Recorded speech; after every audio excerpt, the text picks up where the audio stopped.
హిందువా కాదా, అవునా కాదా అని ఒకే ఒక మాటతో మేము హిందువు అని అన్నచో వెంటనే చంపిన సందర్భాలు దాదాపుగా 30 మంది దాకా ఉన్నారు.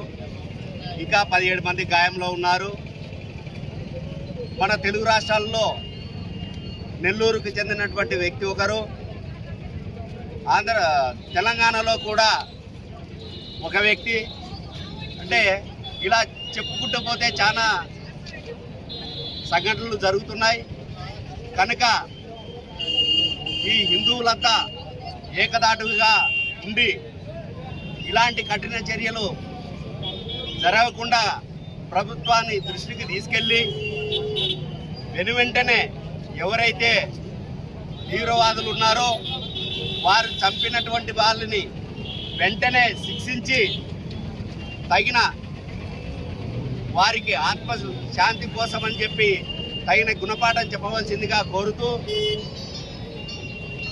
హిందువులంతా ఏకదాటి మీదకి రావాలని కోరుతూ భారత్ మాతాకి